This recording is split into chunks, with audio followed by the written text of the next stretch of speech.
Yeah, hi there. These comments are for SP, and I am Professor Buckoff, your English 107 instructor here at California State University, San Bernardino. So how are you doing today?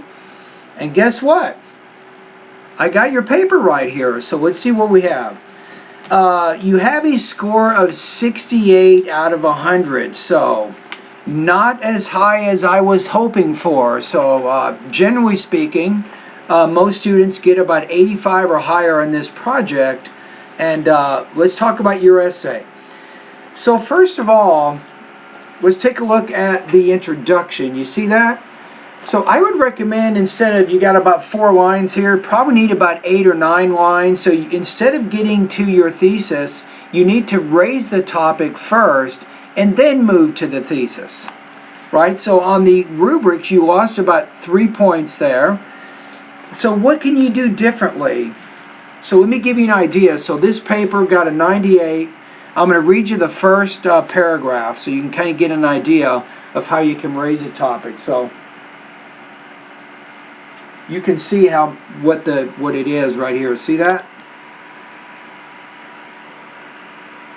We got, that's about twice as much as what you have. So the student said, developing an essay includes going through a process which we define differently.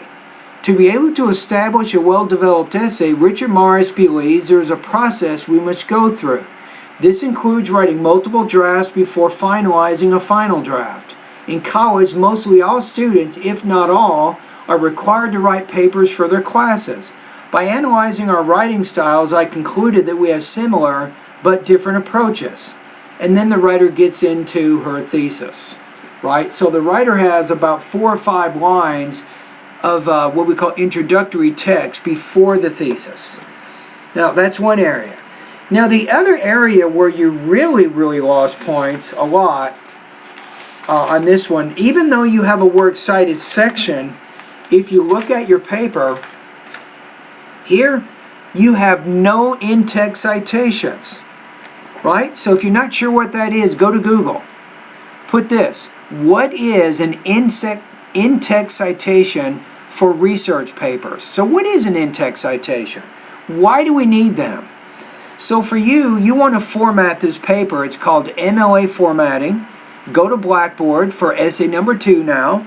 And there's a folder. It says formatting and integrating sources into your writing. Click on that folder. You want to take a look at the sample research paper so you can understand how to do this, how to format your paper accordingly.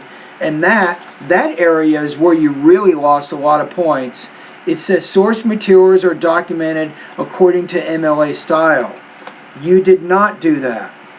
So you need to do that. That means you put those page numbers in each of those paragraphs.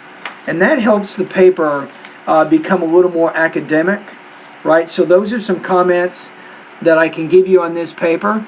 So if I were you, you don't have to, but if you want, write this paper in advance. You have about 9 days before the due date. If I were you, complete this paper. You can bring it to me in my office on Wednesday or Friday of this week. I can actually read it. I can give you some tips and some advice. You can make some revisions. Maybe come back on Friday. I read it again. I give you some more tips. And hopefully, next week when you submit this paper on the final due date, you will score a lot higher than 68. I'm going to keep my fingers crossed. I got a feeling you can do this. You can do this, but you will have to make some changes to your writing to move it to the next level. All right? Anyway, thank you for doing this writing project, and thank you for watching the video.